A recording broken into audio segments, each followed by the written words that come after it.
E antes de começar a palestra, agradeço demais a Elaine, né? Eu conheci ela numa interação com o CISB da Suécia e aproveitei e chamei ela porque o tópico dela eu acho que tem muito a ver com a maioria dos trabalhos de vocês.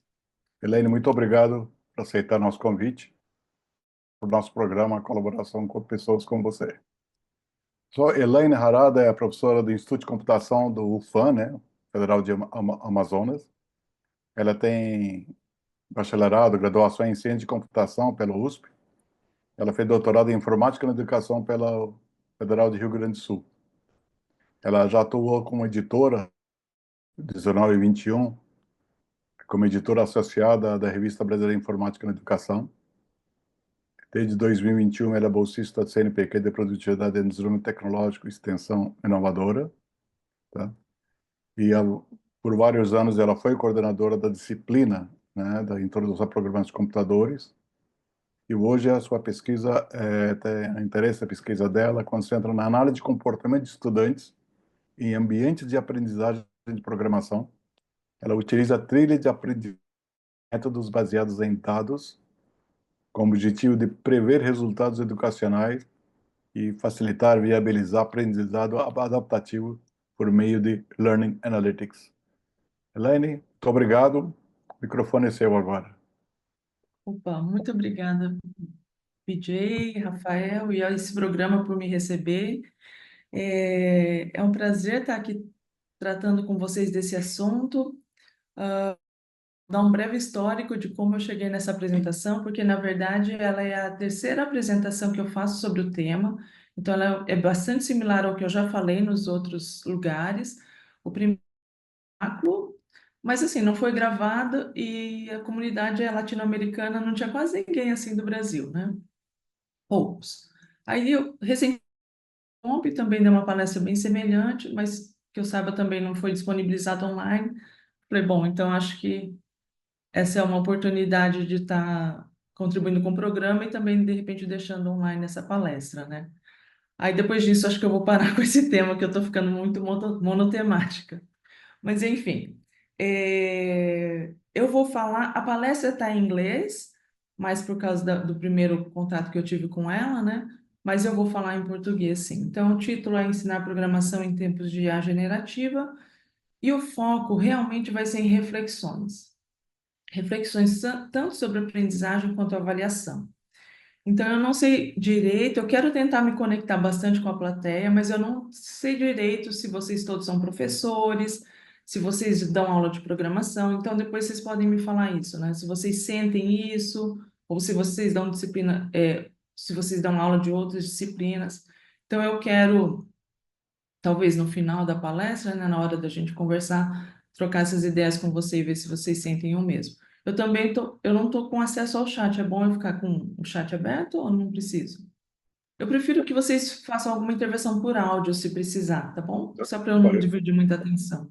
fazemos isso. Então, eu gosto também de mostrar um pouquinho de onde eu venho. Acho que é importante, até para a minha palestra é importante, dizer que eu venho de um contexto diferente, né? Eu não sou amazonense, mas eu moro em Manaus há mais de 20 anos. Ela tem uma natureza exótica, exuberante, muito diferente do resto do país. Tem esse fenômeno que é o Encontro das Águas, que, assim, para quem vem para cá tem que conhecer, é maravilhoso. É emocionante esse fenômeno. E aqui é o meu campus, então eu tenho muito orgulho de mostrar que esse é o meu campus, o nosso campus, ele é no meio da floresta. Aliás, ele é no meio de uma reserva florestal, porque ele é na cidade, né? 600 hectares, e um desses bloquinhos aí é o Instituto de Computação. Ok. No geral, eu também não faço isso, de passar um outline, de ter um sumário da minha apresentação, mas como eu acho que essa é uma palestra, uma apresentação meio atípica, então eu resolvi fazer porque, para não deixar vocês confusos também, tá? Porque primeiro eu vou falar um pouquinho do que eu faço, do nosso contexto, né, das disciplinas introdutórias de programação. Depois eu vou pular para falar de IA generativa um pouquinho só, tocando no que concerne a IPC, que eu chamo de Introdução à Programação, e depois eu vou partir para a parte de avaliação, daí eu queria refletir com vocês o que vocês, assim, o que algumas pessoas pensam, eu penso também e queria pensar junto com vocês. E daí a gente sai com algumas considerações, algumas reflexões, algo mais ou menos nesse estilo. Então, tá.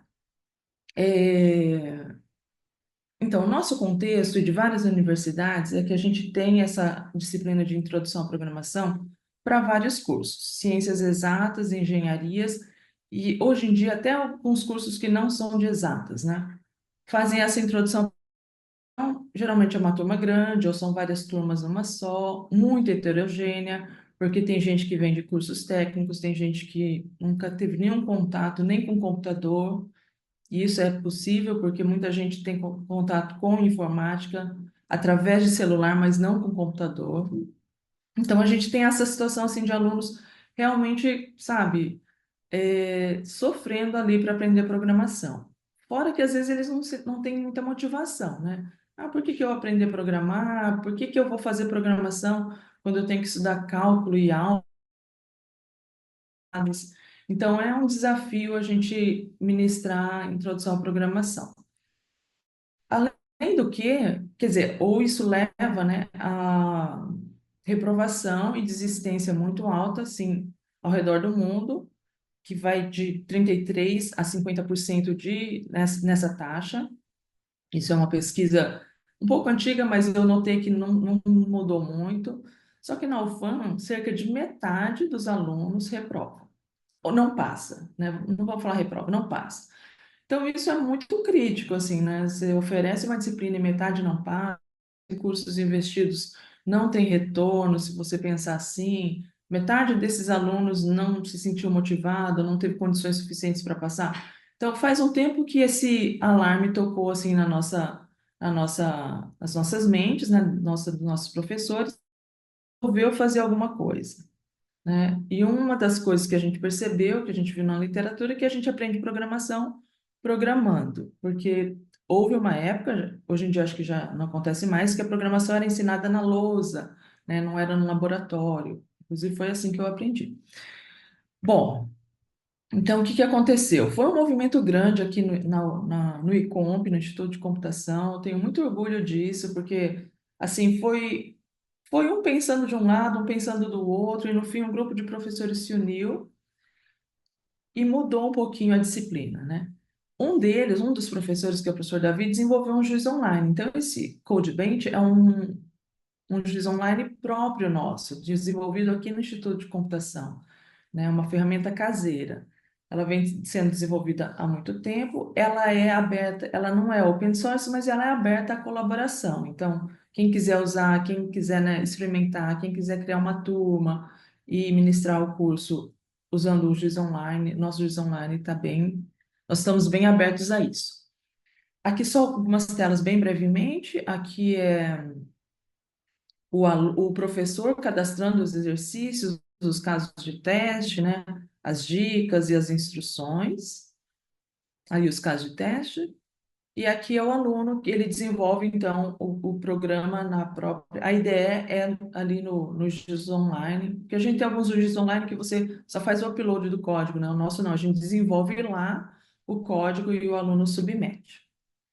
Então, foi um marco, assim, uma mudança, sabe, de chave no nosso curso, algo que revolucionou mesmo. Tipo, hoje em dia eu não corrijo mais código, né? Antes eu baixava todos, rodava, testava, enfim, hoje em dia não.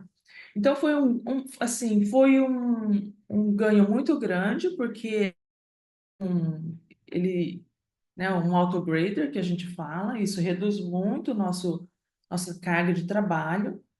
No entanto, tem só uma coisa que não é tão boa, que é o feedback, né? O feedback é assim, tá certo, não tá certo, tem esses erros, não tem. E não que quando eu era professor, quando eu corrigia um a um, eu dava um feedback muito rico, porque dependendo da minha carga de trabalho, eu também não consigo dar um feedback tão rico assim. Enfim, a grande vantagem desse nosso GIS Online é que ele faz coleta de dados de, em várias instâncias, né? Os testes, as submissões, erros de compilação e interpretação e todo o processo de desenvolvimento do código. Todo ele é coletado. Então, se vocês olharem para essa pirâmide, a gente coleta. Então, a granularidade da nossa coleta é de tecla, keystroke. Então, cada tecla pressionada, ela é gravada, né? Tudo que o aluno faz lá é gravado. Tudo isso passando pelo comitê de ética, então a gente resolveu isso também, tá? É tudo anonimizado, enfim. Então, só para vocês terem uma ideia, além do CodeBench, a gente tem um dataset. Esse sim é aberto para pesquisas, então se tiver alguém aqui interessado em fazer pesquisa de análise de dados, data science, learning analytics, esse banco de dados, essa base de dados é aberta para learning analytics. Dá para vocês verem, né, os números aí, quantas submissões nós temos, quantos alunos. É um repositório também de código, então o professor que entrar aqui, ele já tem um banco de questões bem amplo, né, para ministrar sua disciplina. E como eu mencionei ali, é uma grande oportunidade para Learning Analytics, e essa é a minha área de pesquisa, Learning Analytics. Essa definição é de 2011, inclusive agora está passando por um processo de votação para a gente tentar remodelar um pouquinho essa definição, porque talvez ela já não abranja tudo que a gente quer fazer com Learning Analytics, né? Mas as palavras-chave de Learning Analytics é medir, coletar e analisar, e reportar, né? E comunicar o que nós entendemos sobre aprendizagem, as experiências de aprendizagem e como otimizar isso.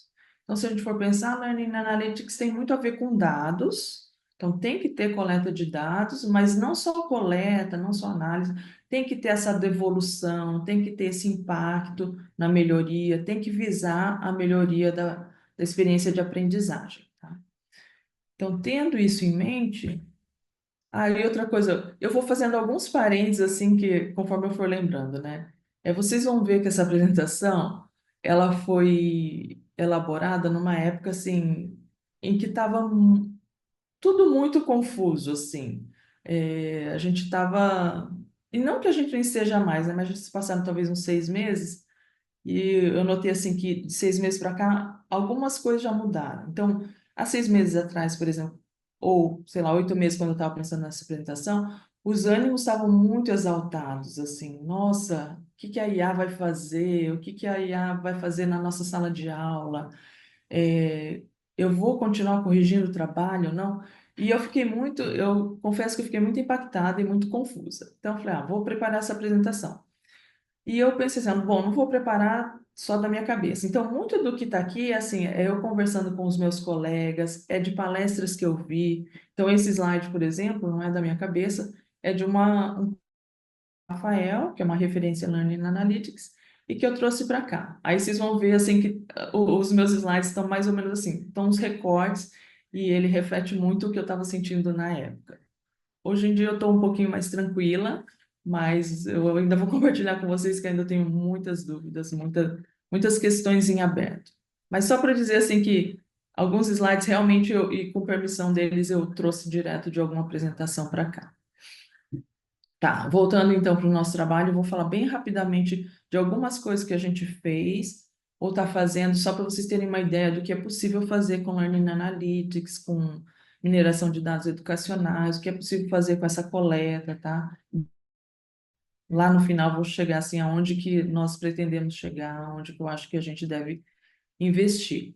Então, a gente criar, criar entre aspas, perfis de programação. Então, com os dados que a gente consegue ter uma ideia, mais ou menos, tá? Com os dados que eu coleto, eu consigo dizer, e acho que é o próximo slide, né? Se um aluno vou dizer assim, que tem um bom desempenho, será que ele tem um comportamento diferente nesse juiz online, quando ele está programando, né? Será que os erros de sintaxe, né, o quociente de erro dele é diferente de um aluno que tem o do bom desempenho tem diferente do que tem mau desempenho, né? O mediano.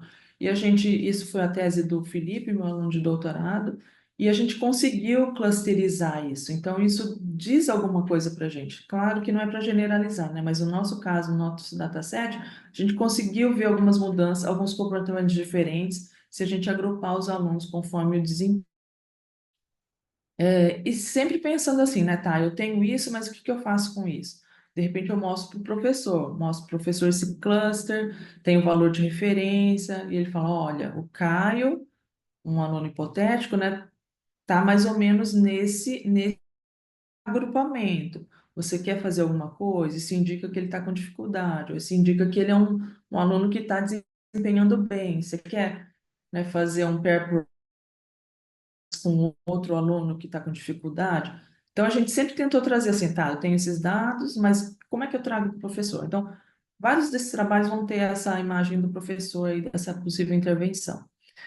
Bom, quando a gente está trabalhando com machine learning, a gente trabalha com predição, né? Quase que sempre, ou classificação, enfim. Mas um dos trabalhos do Felipe também era predizer, e a gente conseguiu, isso foi bem interessante, com uma acurácia de 82,5%, nas 2 primeiras semanas do curso, a gente conseguia dizer com essa acurácia se o aluno, quem sabe de aprendizagem de máquina, sabe que tem toda a possibilidade de erro, né? Não é algo assim fatídico, né? Mas são resultados de pesquisa que a gente ficou bem animado, assim, que se o professor, de repente, sabe lá no início, né, que o aluno, a média da classe é mais ou menos de 40% de passar, mas a predição do aluno é de 80%, puxa, isso me diz alguma coisa boa. É um aluno que está preparado. E nunca pensando só nesse aluno, né? Como é que a gente pode trazer isso para a turma? Ou se eu tenho uma média muito baixa para a turma e tem um aluno que está ainda abaixo da média, como é que eu faço? Como é que eu trago esse aluno? Como é que eu estimulo esse aluno para a melhorar? Então, a ideia é sempre tentar usar esses dados em favor da aprendizagem. Um outro que também o Felipe ele é citado muito nas minhas apresentações, porque a tese dele realmente foi, assim, um nível bem elevado, mas era não só predizer, mas também dizer para o professor, tá, eu estou predizendo isso, mas quais são os fatores que estão levando a essa predição? Então, é tentar explicar, né? É o que a gente chama de IA explicável. Então, não é só cuspir um valor, mas falar, ó, professor, a gente está chegando nesse valor, tem esses e esses fatores, e esse fator está influenciando mais ou menos nessa predição. Então, isso também pode ajudar, né, o professor a não ficar meio às cegas, sem saber o que fazer, mas ele identificar o que está pesando mais ali naquele valor, que é o que a gente está explicando aqui, né? Então, ele pode inspecionar e, de repente, fazer alguma coisa. Por exemplo, ele nota ali, uma das features é que o copy and paste está impactando. Não custa nada, às vezes, dar um toque. Olha, gente, ao invés de copiar e colar, pensa um pouquinho, digita você mesmo, né? A prática de digitar pode trazer algum benefício, enfim. Tá? Então, esses eram os trabalhos do Felipe. Atualmente, nós estamos com esse trabalho que é da Rafaela, ela é orientanda do Davi, ela é do nosso grupo, que quando a gente adotou o GIS Online, o que que acabou acontecendo? A gente não olha mais código a código, né? Então, a gente talvez perca algumas coisas. E uma das coisas que a gente achou que perdeu foi isso de assim, entender como é que o grupo está se comportando, a classe está se comportando. Então, a tese da Rafaela é justamente, tá, eu tenho lá centenas de códigos, dezenas, até pode ser isso, e ver, tá, que estratégias os alunos estão usando? Eu pedi para usar uma abordagem recursiva. Os alunos estão usando, a maioria está? Ou até posso identificar, tem um aluno que veio com uma solução muito fora, assim, muito diferente. Vamos analisar? Então, a tese dela é tentando voltar um pouquinho, trazer um pouquinho de informação de que de repente a gente perdeu, né, nessa adoção do juiz online. E acho que vale dizer que nós temos mais esses trabalhos e muitos outros em andamento, porque nós somos um grupo pequeno, mas muito ativo, então acho que somos uns 6 professores pesquisadores nesse grupo, e muitos colaboradores, então tem gente de outras universidades que colaboram conosco, e muitos alunos que vêm e vão e estão aí contribuindo, né? Tá, eu acho que é aqui que eu finalizo o que eu faço e que a gente vem fazendo, né?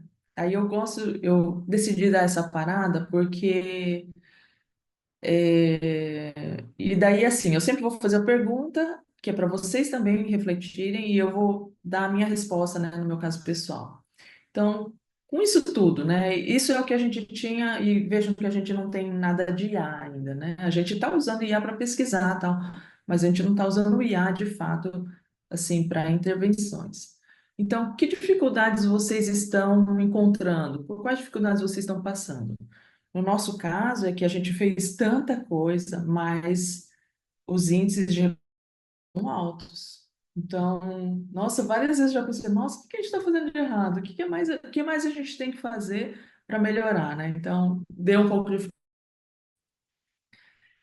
Tá, você que é professor, é, ou você que trabalha com pessoas, né? Quais são os seus dilemas, né? Se você está seguindo um rumo, você está se esforçando, e às vezes está vendo que algumas coisas não estão funcionando, quais são os seus dilemas? O meu particular é a gente deve continuar com esse método, a gente deve. Porque eu já pensei, ah, não, vamos mudar totalmente, vamos fazer sala de aula invertida, não sei, vamos mudar totalmente, vamos trabalhar com projetos. Então, são dilemas, né?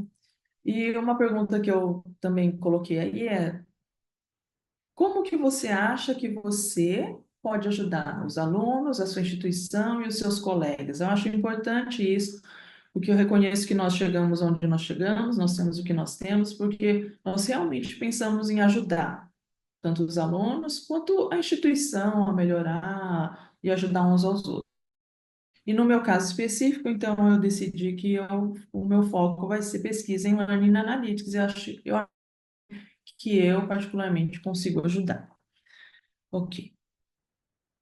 Ahn, E como eu falei, né? Isso tudo parece que é passado. Na verdade, é o nosso dia a dia, né? Mas e agora, com IA generativa, com essa bomba, com isso que caiu, parece que caiu de paraquedas, parece que caiu no nosso colo, mas ela já está aí há um tempo, só que agora polarizada, né? Mas e agora? O que que a gente faz com isso daí? Então, ó, vejam bem, esse artigo ele é de 2022, ele para a área de computação ele já é meio antigo, mas eu resolvi trazer mesmo assim. Ele ilustra muito assim é, o que já se pode fazer há algum tempo, né? Que é você usar o Codex com alguma ferramenta, você passa o enunciado em linguagem natural e ele te dá uma solução. Ele te dá duas soluções diferentes e que atendem a esse enunciado. Então, nada impede o meu aluno de fazer isso, vir com o código pronto, colocar no meu juiz online, submeter e o exercício está correto. E eu não vou descobrir, porque os códigos são diferentes, está rodando, não tem nenhum erro. Não tem assim como descobrir, né? Não tem assim como eu barrar isso, inclusive, né? E esse artigo é sobre, assim, é meio alarmista, né? Os robôs estão chegando. E vamos talvez discutir um pouquinho isso. Tá, aí eu dei uma parada, falei, tá, então vamos explorar um pouquinho essa IA. É, e assim, eu sei das limitações da IA, né? Eu sei também, por exemplo, que. Daí eu pensei assim, tá, então vamos ver se ela consegue apresentação para mim. Falei, então fui lá na IA, procurei algumas IAs que fazem apresentação, eu nem lembro direito, eu tenho que colocar os créditos, né? Nem lembro direito de onde eu peguei isso aí. E conversei bastante, faz uma apresentação para mim, que o meu tema é esse, tal, tal, tal. E assim, a apresentação tinha uns 12 slides, eu acho que eu aproveitei uns 3 ou 4. Então, eu acho que os próximos três são gerados pela IA. Então, vejam, e assim, pode ser acho que é porque eu não procurei muito sem um tempo explorando, né, fazendo uma curadoria. Mas esse é o slide que ele me deu. E não é satisfatório. Para mim, não é, né? É, Mas, enfim, o que eu estou dizendo é que talvez agora ainda não seja satisfatório, ainda não seja tão aceitável, né? Eu não faria uma apresentação só com slides de IA, por exemplo, mas algumas coisas que ele trouxe como texto eu concordo que, só um pouquinho, que a IA, se bem usada, pode ajudar a personalizar a aprendizagem, né? A tornar esse processo mais interativo, Sabe aquela interação que às vezes o aluno quer ter com o professor e não consegue, porque o professor está atendendo vários, porque ele tem vergonha? De repente, com a IA ele consegue, né? Então, há essas possibilidades. Esse também é outro slide que ele criou. Então, assim, tudo muito futurista, né? Tudo muito. Quando eu comecei a olhar esses slides, eu falei, não, mas essa não é a minha realidade. A minha realidade, na verdade, são esses slides que eu venho mostrando até agora. É mesa, cadeira, um computador, um quadro branco, né? O aluno vindo na minha sala. Não é bem isso. Então, eu queria também que a gente pensasse um pouquinho nessa distância que nós temos ainda. Ah, então, concordo também com isso, que se bem usada, ela pode fomentar a criatividade, ela pode apresentar novas perspectivas, né, maneiras diferentes de resolver os problemas. Eu acho que a IA, bem usada, inclusive para programação, ela traz muitos benefícios. Ela pode ajudar o aluno se ele tiver essa consciência, se ele usar, souber usar, se ele quiser usar, né? Aí esse é o outro, né? Nada mais longe do que a minha realidade. Isso não é a nossa realidade, eu acredito que é da maioria, né? De estar assim, realmente conversando.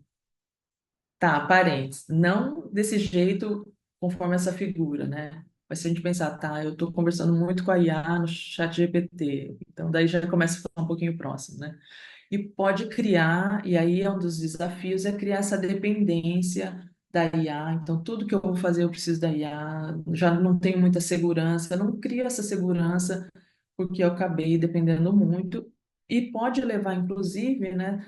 Se eu dependo muito, se eu confio demais, se eu não tenho senso crítico, em alguns mal entendidos, alguns misconceptions, algumas fragilidades aí no aprendizado. Então, eu acho talvez um pouco preocupante. Então, o que que eu fiz, né? Como eu falei, eu comecei a preparar essa apresentação quando eu estava para tentar, assim, entender com eles o que está acontecendo. Então, eu conversei com essas, são nove, né? Esses nove pessoas que são amigos, colegas, em vários níveis, na verdade, alguns são ex-alunos, enfim. Daí, assim, eu só quis trazer a imagem deles e a posição que eles ocupam, né? Mas eu não trouxe, na verdade, nenhuma citação. Essas todas, assim, o que que nós, que eu posso dizer que foi mais ou menos consenso, que a IA veio para ficar, em todas as áreas. Então, é na área de programação, é na área de escrita de texto, é na área todas, gente. Eu acho que não tem uma área que talvez fique fora dessa IA, né? Então é isso que a gente, assim, tirando de todas as conversas, isso é uma das coisas que a gente chegou à conclusão.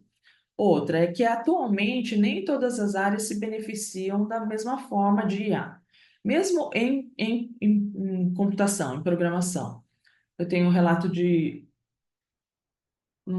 uma delas, por exemplo, a Lorena, ela diz que ela não usa tanto porque o caso dela é muito específico, então ela já tentou várias interações com a IA, o resultado não é tão satisfatório, então atualmente ainda é mais fácil ela fazer do que ela ficar pedindo para a IA.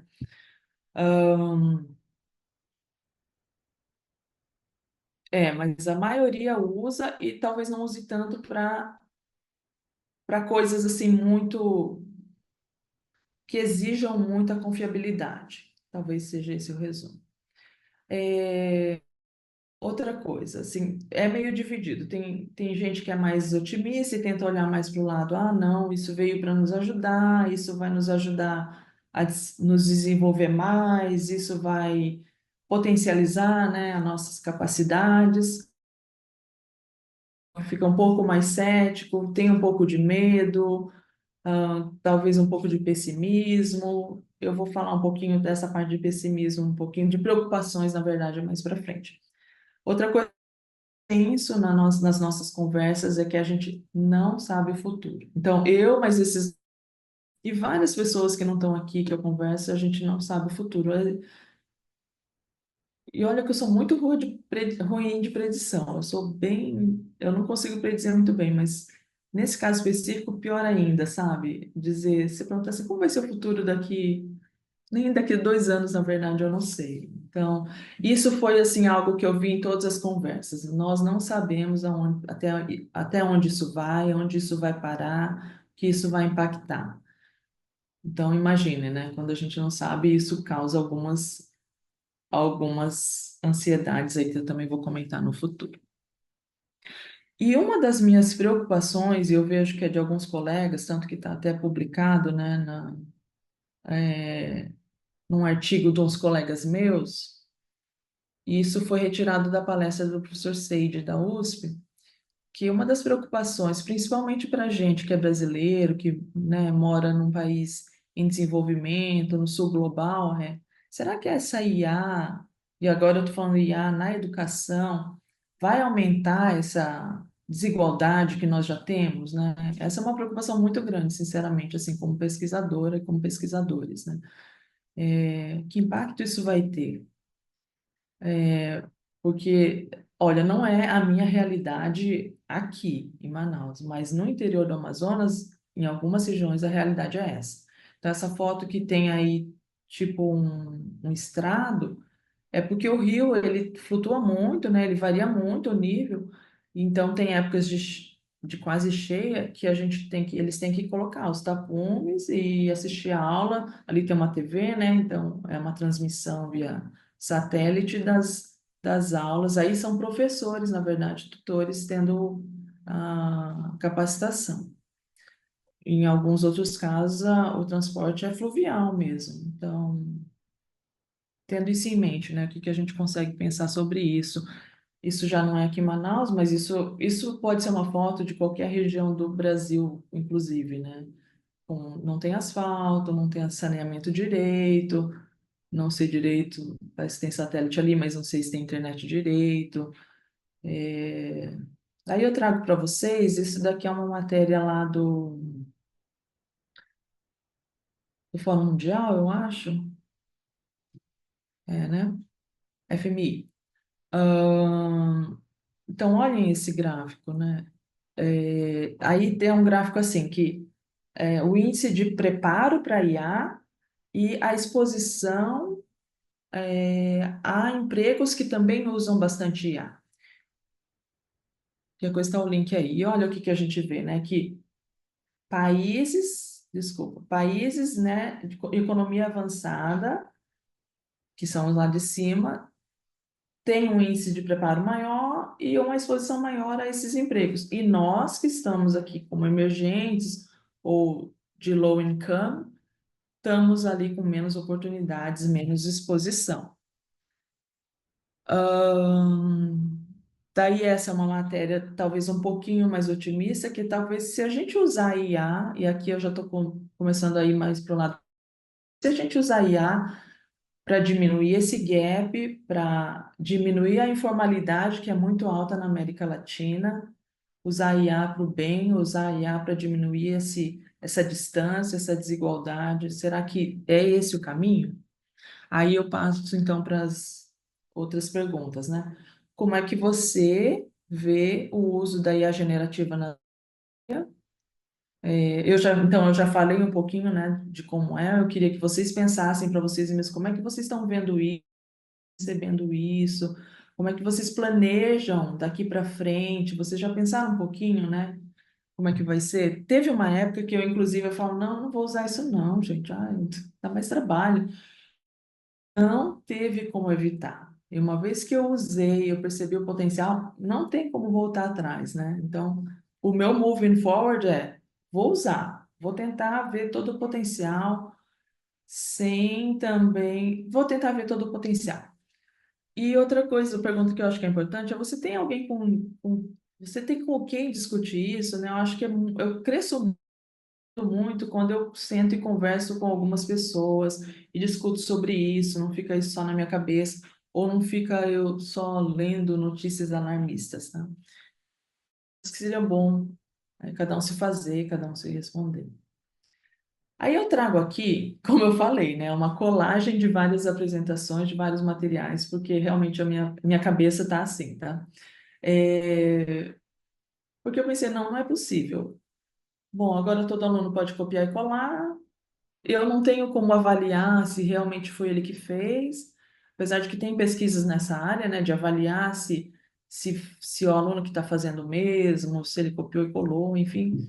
Mas algo que aconteceu muito logo no início é que, eu não sei se vocês fazem isso, vocês têm isso, mas eu avalio muitos projetos, né? Então, eu avalio projeto, por exemplo, de pós-graduação, alunos que querem entrar no mestrado, doutorado.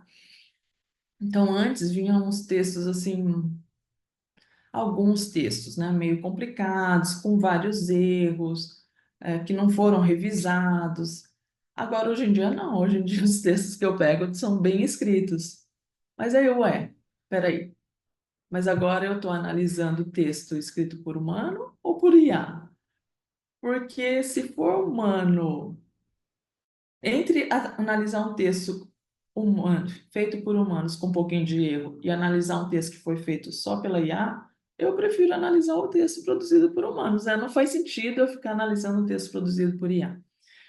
Não faz sentido eu.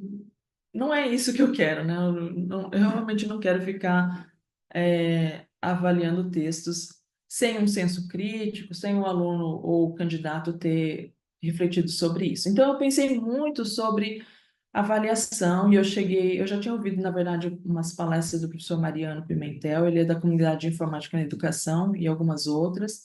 Ele debate muito sobre isso, ele escreve muito sobre isso. Eu cheguei nesses pontos, assisti algumas palestras que eu também vou falar mais para frente, mas realmente, o que é avaliar? O que a gente tem que avaliar? O que a gente avalia, né? Será que dá para mudar nessa época, então?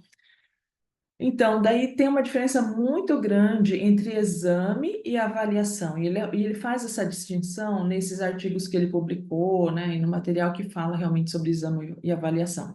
Então, o exame é muito punitivo, é muito culpa, sabe? Você está reprovado, você não estudou, sua nota baixa é porque você não cumpriu os requisitos. Parece que é sempre um peso, né? A avaliação, não, já é um processo e ela deve olhar o aprendizado mesmo, né? Então, ela não pode ser uma prova única, por exemplo, que é dada ali no final do semestre. A ideia da avaliação é de ser algo contínuo, de ter feedback. E é interessante que o fracasso e o sucesso não é só do aluno, é uma corresponsabilidade, tá? Se está tendo fracasso, teria que investigar por quê. Então, esse é um dos pontos, é olhar diferente agora para a avaliação. E também não estou dizendo assim, ó, que todo mundo tem essa visão de exame. Eu conheço professores excelentes que não são assim, enfim, mais no geral mesmo, tá? Não estou querendo também colocar fardo sobre ninguém. Então, avaliar não é examinar, né, por provas. Claro que a gente tem o papel do exame também, por enquanto ainda tem que ser exame, né? Enfim, se você quer ser admitido em algum lugar, às vezes é exame. Mas quando a gente está falando em sala de aula, em aprendizado, às vezes é mais importante diagnosticar o que a gente já sabe, o que o aluno já sabe, e aonde a gente quer chegar, né? Outro mito, né, que o exame é o que garante a qualidade do sucesso. Não é bem assim, né? Não quer dizer que o aluno, porque ele tirou 4,9 e não passou, ele não aprendeu, né? Então, essa pedagogia do exame, ela vai legitimizar essa ideia de que, não, o exame dá conta de tudo, ele avalia, ele me diz realmente o que está certo, o que está errado. Então, é um mito que eu também gostaria de tirar com o passar do tempo. Muitas vezes a prova, né, algumas pessoas acham que é o melhor instrumento que foi aprendido, mas então vocês vão ver que nas anotações do professor Mariano sempre tem esse não, né? Não, nem sempre. Às vezes avaliar pode ser com outros instrumentos, não com uma prova, enfim, de outras maneiras, né? E aqui eu vejo uma oportunidade muito grande para Learning Analytics, que é a minha área, e para quem trabalha com análise de dados, tá? Uma vez que você tem essa possibilidade de coletar dados e usar IA para isso, eu acho que é o momento de você usar e variar. bastante, porque você não vai ter que fazer esse processamento na mão, você vai ter as IAs para te ajudarem a tanto coletar quanto analisar e reportar. Um mito, né? Todo mundo acha justo ser avaliado por meio de uma prova, e é difícil o aluno que de repente vai para a prova, se acha preparado, dificilmente ele vai achar que foi justo, né? Principalmente se o intervalo entre as provas é muito longo, né? 2 meses, 3 meses para ele ser avaliado, e o que ele, assim, sinceramente, hoje em dia, né? Como é que a gente quer, a gente acha que pode exigir que uma coisa que a gente ensinou há 2 meses atrás, o aluno vai lembrar ali, o estudante vai lembrar 2 meses depois? A gente não lembra. Eu não lembro, gente, eu não lembro nem o que eu comi ontem, então o negócio é crítico, tá? É mais para a gente refletir mesmo, né? Então ele fez uma pesquisa há um tempo atrás e os alunos acharam que foi excelente não ter prova. Aí eu quero fazer um parênteses, porque não sei quem é professor aqui, mas às vezes quando a gente é professor e a gente fala, ah, gente, então nós não vamos ter prova, mas nós vamos ter 10 trabalhos, 10 seminários, aí é claro que o aluno vai preferir, eu preferiria prova, né? Então, se não preferir prova ou preferir prova, depende muito do balanço, né? Você não dá prova, mas você tira o couro do aluno, isso não é justo, né? Isso não é um equilíbrio. Também nessa conversa aí, né, de usar IA ou não, usar IA para produzir textos, eu só estava falando assim que agora não é porque a gente tem IA que a gente vai passar mais trabalho e a gente vai sobrecarregar os alunos e, por outro lado, sobrecarregar, né? Ahn, então, prova é um meio de controlar o aprendizado do aluno. Na verdade, a gente tem que pensar muito isso, né? A gente não quer controlar, a gente não quer controlar ninguém, né? A gente quer auxiliar o aprendizado do aluno. Eu sugiro essa série de vídeos do professor Cipriano, são muito boas, assim, para a gente refletir mesmo. E daí, assim, mesmo quem não é professor, refletir um pouco, né? Como é que está nossa educação? Como é que está a nossa sala de aula? Pelo pouco que eu escuto, sabe, de ensino público, educação pública, ainda é muito isso, assim, até porque, e não é, não quero colocar a culpa em ninguém, né? É a nossa realidade, né? A nossa realidade é salas cheias, professores sobrecarregados, muita coisa para fazer, e às vezes o mais fácil é realmente fazer um monte de prova e fica por isso mesmo, né? Então, acho que eu já estou caminhando meio para o final. Mas é assim, o que que vocês acham com essa conversa toda, né? No que a gente deve focar mesmo na avaliação, né? E numa das palestras que eu dei, uma pessoa falou uma coisa muito importante assim, tá, mas o que que eu devo ensinar, então? O que que o aluno deve aprender? E na verdade eu não sei, eu não tenho uma resposta para isso, mas daí refletindo um pouquinho, eu pensei assim, tá, o que você agora, que é um profissional já bem estabelecido, o que que você usa? O que que foi importante? O que que é importante um profissional, né, está no teu nível saber? Então acho que se a gente voltar ou se a gente for para alguns lugares e perguntar isso possa ajudar, tá? Então, será que Learning Analytics, no meu ajudar realmente a uma avaliação mais significativa? Infelizmente, eu não estou conseguindo ver a terceira pergunta, porque eu tenho uma barra aqui e eu não estou conseguindo mover. Movi. Como você pode contar?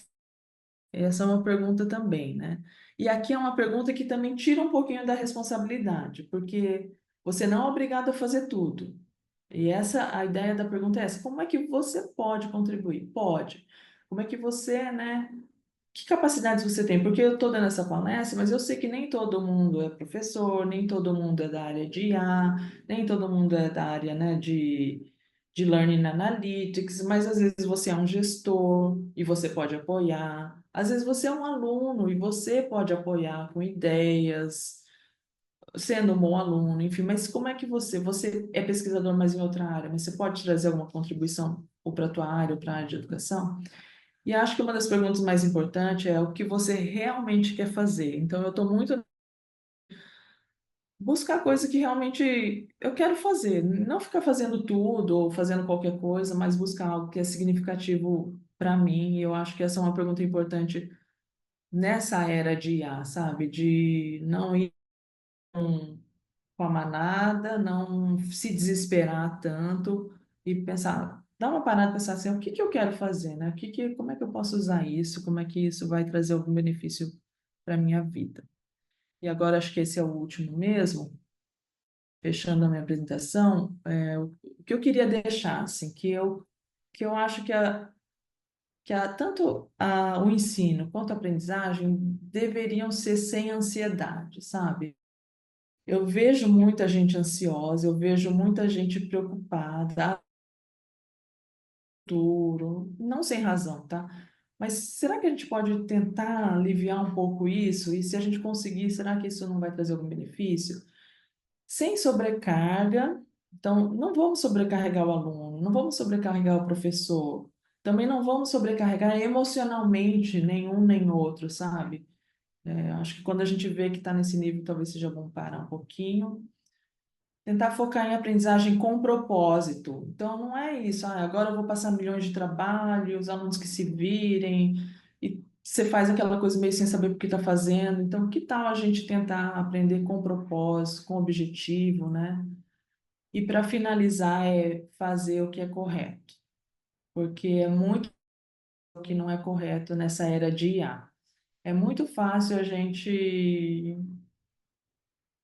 abrir mão de alguns princípios morais e éticos, né? Então, o meu chamado é mais para a gente pensar assim, o que é correto, né? O que que eu devo fazer? Vamos fazer o que é correto? Quem sabe aí a gente trilha um caminho mais interessante. Deixa eu ver. Aí acho que agora é só para me despedir. Obrigada, gente. Ok, Elaine, muito obrigado aí pela palestra, muito boa o tópico, né? Muito bom o tópico. E passar para perguntas. Antes, eu Hum. começo a fazer alguns comentários.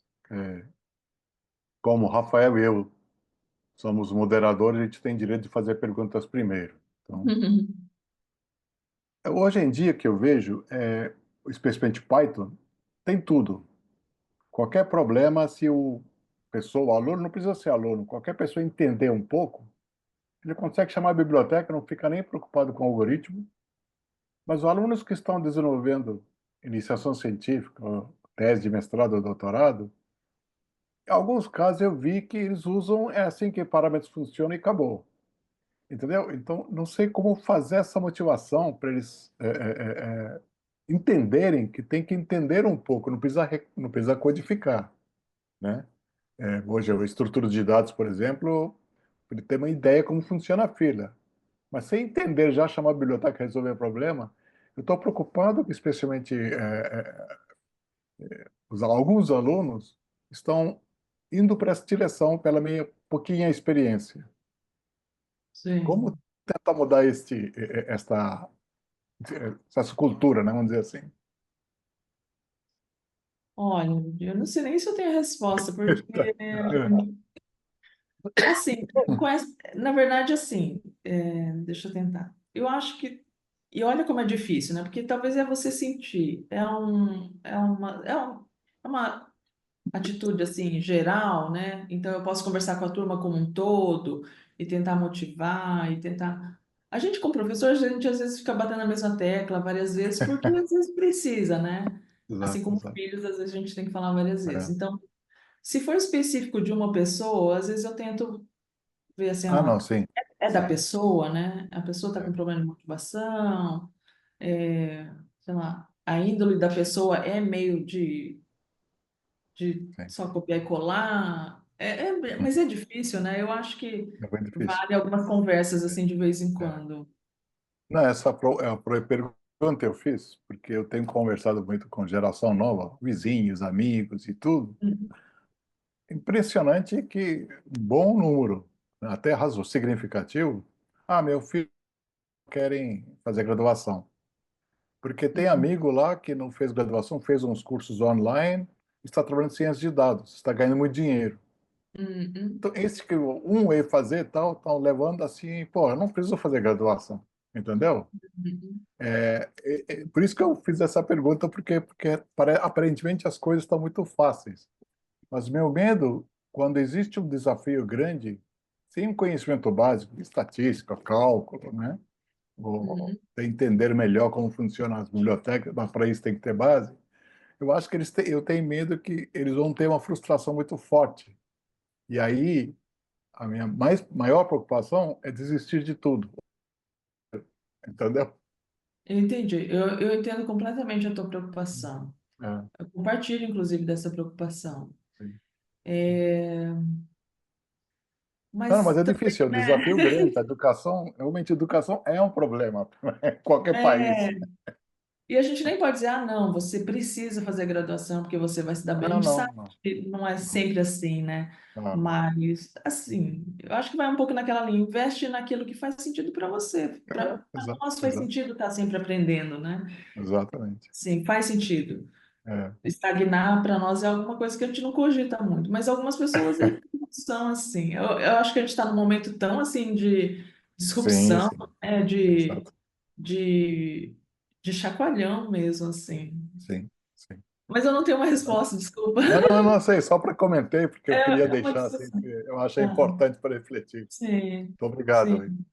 Uhum. Rafael, quer fazer pergunta? Chama os alunos. Eu quero fazer um comentário antes, até em função do que você falou, mas eu queria agradecer, Laine, porque estava preocupado do seminário ter 3 partes. Para mim, elas fazem todo sentido. Isso é uma história que está mostrando aspectos que completa uma história que, com certeza, o VJ e eu passamos por 40 anos.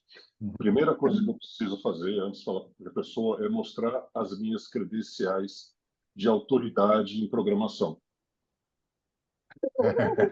Nossa, eu não tenho essa. Esse é meu, eu usei na graduação e eu tenho eles até hoje para lembrar da dor e o sofrimento que era implementar Quicksort desse treco aqui. Certo? Então, eu lembro perfeitamente disso. Com certeza, o dia que fizer o top, você vai achar vários nós da minha cabeça por causa desse tipo de coisa.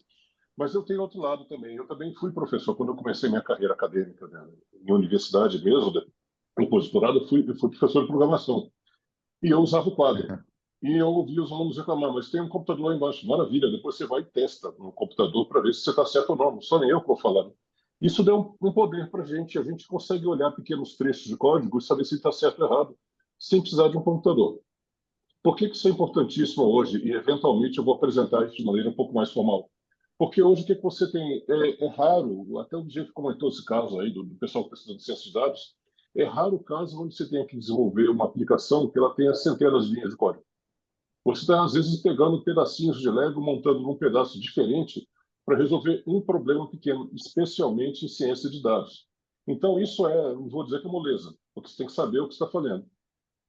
Mas eu abracei a generativa por conta disso. E eu tenho um material, eu vou ter o maior prazer, se tiver paciência, de mostrar para você, porque eu fui incumbido aqui no INPE de apresentar um material sobre usando IA generativa com ética na pesquisa, porque nós já identificamos vários casos de pessoas usando sem ética.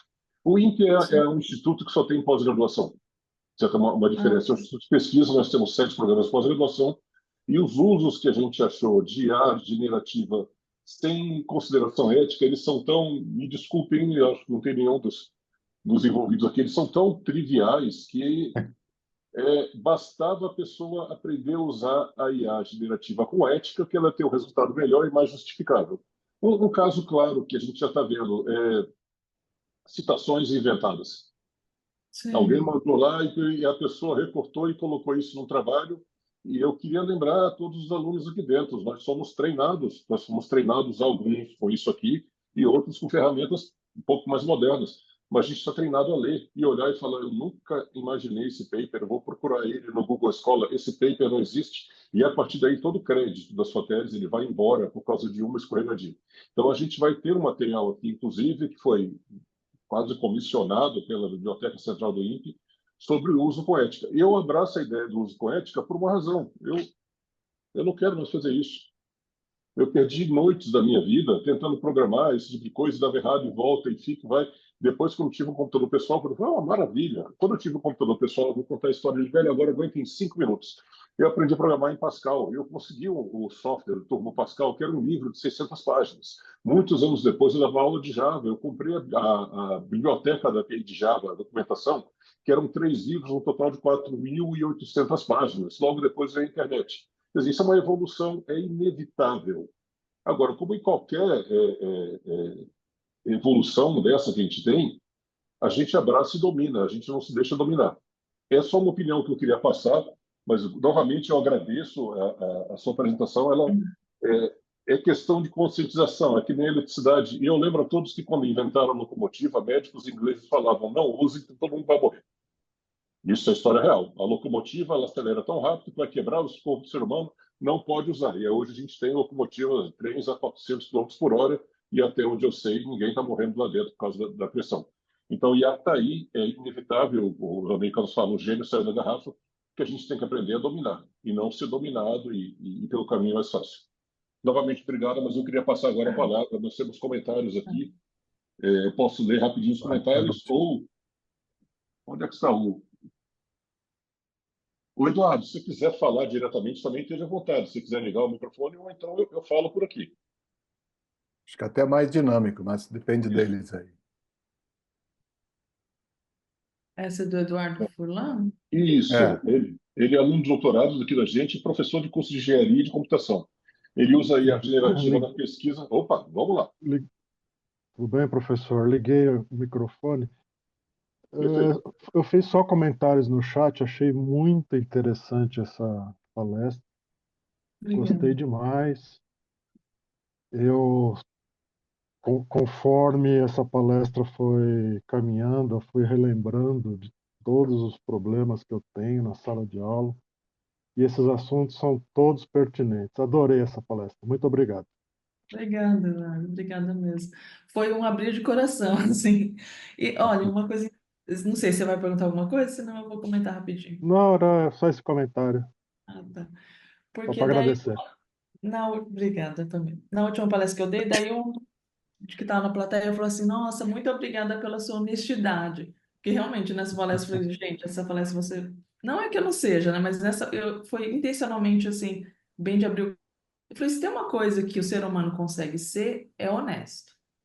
E que para a máquina não faz sentido a gente, né, falar de honestidade ou não. Então, acho que é muito significativo a gente ser humano mesmo, sabe? A gente tem dúvida, a gente tá com medo, mas a gente pode se ajudar. A gente tem medo, mas não se paralisa. Então, eu acho que é muito interessante a gente continuar sendo humano mesmo, né? E não máquina. A gente nunca vai ser máquina. Ainda bem.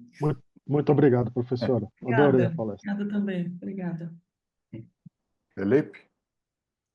Oi, olá, Elaine, excelente apresentação, muito obrigado pela palestra. Eu tenho, na verdade, para fazer um relato sobre até a minha experiência que eu tive, porque eu também sou formado em computação e a minha faculdade incentivava muito a gente usar juízo online. Uhum. E eu amei. Então, aí eu participei de Olimpíada de Informática, Maratona Regional de Programação Nacional, e isso me ajudou muito, né, durante a minha carreira. Mas eu percebi que alguns alunos, eles não gostavam, né, desse espírito de, né, meio que de fato você competir com os outros. E eu adorava, para mim isso era fantástico e eu aprendi muito. Então, eu acho que é uma boa alternativa, sim, né, usar, né, o juiz para ensinar. E de certa forma é até mais fácil, né, porque né, a gente tem meio que uma forma de saber se o nosso código de fato está funcionando e se está certo. Mas alguns alunos, eu percebia na época que eles não gostavam muito de, né, desse espírito de ir lá competir e ver essas, né, a forma que a gente, a gente meio que brincava ali na sala de aula. Mas é isso, muito obrigado. Obrigada também. Eu acho que essa fase da IA que a gente está passando é uma boa oportunidade para a gente não se ver mais como massa, né? Todo mundo é igual, todo mundo gosta de competição. Nunca foi assim. Tem gente que gosta de competição, tem gente que é mais colaborativa, e não que não possa ter competição colaborativa, né? As coisas podem ser a mesma coisa ao mesmo tempo. A gente, talvez agora com a IA, a gente consiga ver isso, né? E só um adendo que, na verdade, a gente chama de juízo online no CodeBench, mas ele é muito mais uma ferramenta didática, assim. Não é aquele peso de competição, né? Por isso que a gente até optou em não usar o URI ou alguma outra e ter a nossa própria para ser mais uma ferramenta didática. Mas Ah, obrigada também legal. pela contribuição. Caldeira Silva. Muito obrigado, boa tarde a todos. Elaine, parabéns pela palestra. Eu tenho algumas questões rápidas. A primeira é se você conseguiria compartilhar o repositório do Juiz Online, como você comentou no início da palestra. A segunda é, novamente, agradecer você. Eu acho que você pegou uma frase que contextualiza muito bem as contribuições da sua palestra, que é a honestidade. E aí eu gosto muito da reflexão que você fez ao falar do porquê que a gente aprende no final das contas, né? Só para dar um pequeno uma ideia de onde eu falo, né? Eu sou pesquisador e coordeno a Escola de Tecnologia do Laboratório de Inovação em Saúde na Universidade do Rio Grande do Norte.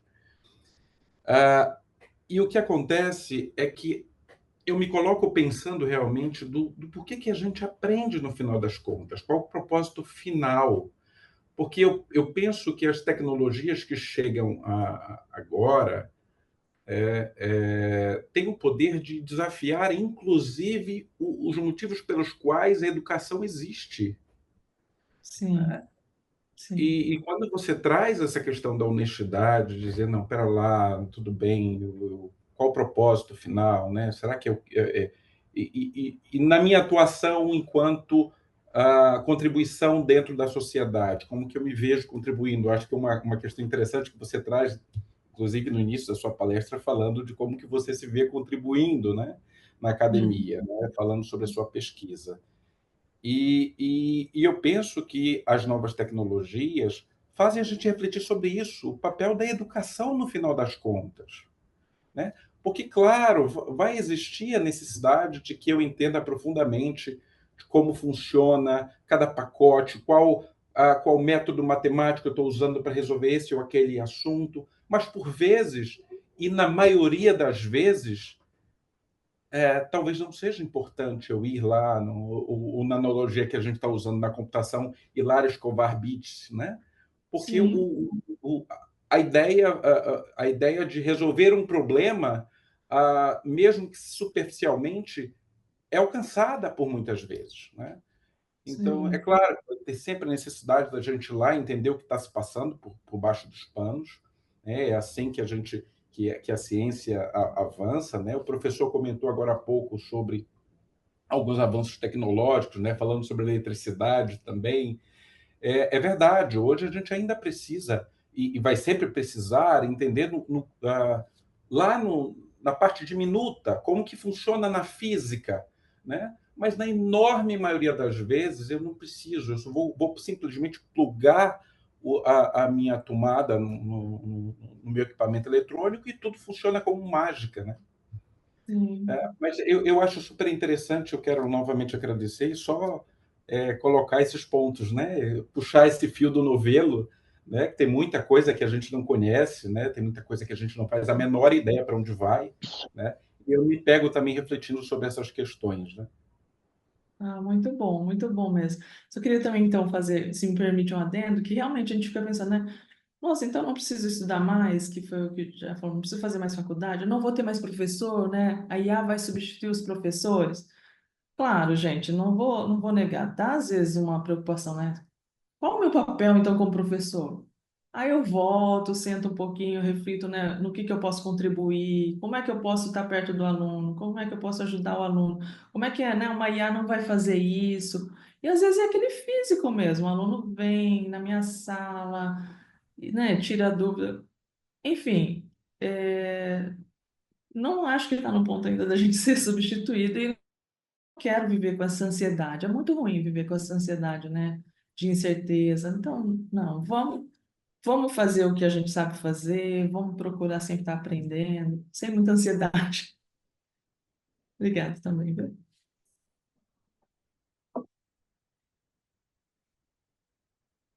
Pessoal, algum comentário? O Breno escreveu, a Elaine já viu. Isso. Pessoal, tem mais algum comentário, pergunta? Professor, se me permite, e Gabriel. Oi. Também, assim, dividindo um pouquinho da angústia que a gente vive aqui dia a dia na Força Aérea, que a gente, do pessoal da pesquisa, no final das contas, a gente tende a bolar coisas que vão substituir o humano de uma certa forma, né?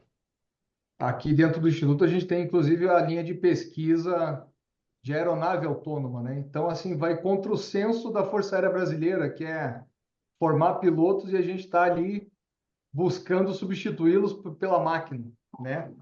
E a gente vê que não está muito longe disso. Então, assim, realmente a gente fica preocupado sobre o futuro, como é que vai, que vai acontecer, né? E hoje aqui, dentro do programa de pós-graduação, assim, do INPE, né? A gente, rotineiramente, a gente se depara com desafios, né? Essa parte, pô, até onde que eu vou usar a IA para me ajudar na minha tese, né? E eu acho assim, eu acho que não tem como não usar, na verdade. É aquilo que o professor Rafael falou, né? A gente tem que saber usar com ética, né? E eu gosto de encarar a IA como se fosse nós somos maestros de uma orquestra, né? Então, assim, se a gente conduz ela de uma forma ética, né, e correta, ela vai nos dar bons resultados, né? E se a gente quiser também ir pelo outro lado e usar da forma mais errada possível, ela também vai dar resultados, só que provavelmente eles serão descobertos em pouco tempo, né? Porque é uma IA conflitando com a outra, uma tentando descobrir o que que a outra está fazendo e assim vai indo, né? A gente tem feito vários testes aqui e essa palavra que você usou, assim, de preocupação com o futuro, ela é o nosso cotidiano aqui também, né? Sim. Nós conduzimos vários projetos aqui, então um deles até a gente estava conversando, né? Vamos fazer um projeto FINEP, prevendo várias contratações de bolsas para programadores, mas a gente já está chegando num ponto que é o seguinte: não adianta eu ter 10 bolsistas aqui, porque antes eu tinha 10 programadores dentro de uma sala, justamente para fazer acontecer aquele brainstorm, né? O que um sabia, o outro não sabe, um vai complementando o outro, todo mundo acaba aprendendo no final das contas. Hoje, se eu tenho um Copilot aí da vida num VS Studio, eu não preciso de mais ninguém do meu lado, a própria IA vai me ajudando e a gente vai criando os códigos aí e a coisa vai funcionando, né? Então, nessa parte a gente também se preocupa também. Mas fica aqui também minha angústia dividida aí com os senhores. Sim, sim, sim. Olha, e queria, assim, complementar que, e realmente, na nossa área, a gente está mesmo meio de sobressalto, assim, né? Principalmente programador júnior, né? Qual o futuro desses profissionais? Nós não sabemos, porque realmente impactou bastante. Dois pontos que eu acho que eu não comentei, que eu acho que vale a pena eu comentar, então. Uma é a importância da regulamentação. Eu acho que precisa mesmo. Nas universidades precisa regulamentar o uso, nas empresas, no governo, né? Para sempre estar de olho nos aspectos éticos. Então, desde sempre, tem leis na universidade que, se o aluno for pego colando, ele pode sofrer um processo e pode ser desligado. Então, isso cola normal em prova, em trabalho. Então, não muda muito, né?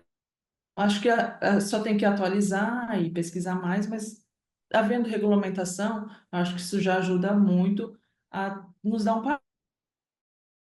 A gente pega, que nem o professor falou, uma tese em que as referências são todas erradas. Se tiver uma regulamentação, isso ajuda bastante.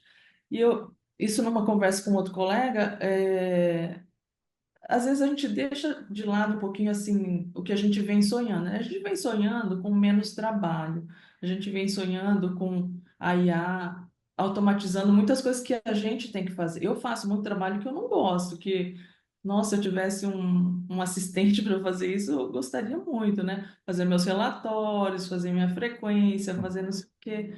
Então, será que a gente não, né, não pode olhar para esse lado assim? De repente é um caminho dos sonhos, é um caminho em que eu não tenha mais subempregos, eu não tenha aquela pessoa que fica fazendo trabalhos repetitivos, né? Tenho, de repente, uma IA, um robô para isso, mas a gente sabe que, na realidade, daí para lá é um passo gigantesco e algumas pessoas podem ficar no caminho. Então, essa é a minha preocupação mesmo, né? Como é que a gente faz essa transição sem ser muito prejudicial para aqueles que precisam estar preparados para IA, que é um daqueles gráficos que eu coloquei, né? Acho que ali a gente pode atuar. Então, vamos preparar mais rápido esses que não têm contato, esses que de repente estão na informalidade, estão no subemprego, a conseguir um emprego melhor. É um sonho, talvez possível com a IA. Se eu for terminar assim de uma maneira mais otimista. Só mais algum comentário? Não, queria Fala. agradecer novamente a Elaine, certo? Agradecer a todos e lembrar que nós temos seminário também na semana que vem, que a gente vai divulgar em breve. Então, muito obrigado. E agora que a gente encerrou, eu vou falar uma coisa que depois eu vou apagar do vídeo. Como servidor público federal, eu uso IA para me ajudar a escrever texto, me ajudar a revisar, para me ajudar a fazer pequenos programas, mas a IA não me ajuda a tratar com a burocracia que o governo federal enfia a goela abaixo da gente. Certo? Portanto, eu tenho a impressão que nós vamos acabar simplesmente transformando nós doutores. Espero que não, Elaine, você é nova ainda, tem muita coisa. A gente vai passar o resto da nossa vida pegando o papel da pilha A e colocando na pilha B. Todo o resto a IA vai fazer. Se o salário for o mesmo, para mim tudo bem. Ai, Mas não. Eu quero fazer coisa criativa, quero estar com trabalho criativo, né? eu não Você... vejo um exemplo de IA sendo usado para desburocratizar a vida do servidor público. Eu vejo muitos exemplos de cada vez mais burocracia. A quantidade de registro que a gente tem que fazer. Até eu tenho que validar ponto de servidor por causa de uma Não. norma, por causa de uma Ai, norma do governo. Por sorte, eu estou numa coordenação que eu tenho 6. Eu estava numa coordenação que tinha 64 antes. Então, eu tinha que validar o ponto do servidor para saber se ele entrou ou se ele saiu. Isso aí, quando a gente pergunta, dá para usar IA? Não, não, porque isso é um trabalho que exige um ser humano. O resto, assim, mas ah, desculpa, não. é só um comentário de maldade. Não. O Caldeira está Ao perguntando sobre o repositório, repositório. né? Como é que eu faço para passar Eu posso passar o link por aqui. O link é o que está na apresentação. É, isso. Então, Caldeira, o que eu vou fazer é o seguinte: se estiver de acordo, exceto pela última besteira que eu falei, eu vou cortar o vídeo e quando a gente publica o vídeo, a gente coloca os links que estão lá no texto, no descritivo. Mas eu posso colocar no chat aqui, tudo bem? Ótimo, pode ser. Pode ser aí. E já grava também. Certo? Elaine, eu vou voltar a entrar em contato quando a gente tiver o nosso material de uso ético de aqui, para você dar uma olhada para a gente trocar umas ideias. E eu também vou dar uma olhada lá no repositório de dados que vocês têm de Learning Analytics, que é um exemplo bem interessante para a disciplina que a gente tem aqui de introdução à ciência de dados. Certo, então, pessoal? Não sei se caiu agora. Eu acho que a Elaine está Caiu. frozen. Bom, mas a gente entra em contato com ela. Caldeira, você pegou o repositório? Ah, já entrou. Eu caí bem no Voltou. finalzinho, né? Não tem problema. Então, a gente agradece novamente e vamos mantendo o contato. Muito obrigado pela apresentação. Obrigada, gente. Foi um prazer. Certo? Obrigada, Até logo, então. pessoal. Até mais. Tchau, Até tchau. mais, pessoal. Obrigado aí. Até mais, Tchau. Eliane. Obrigado. Até mais. Tchau.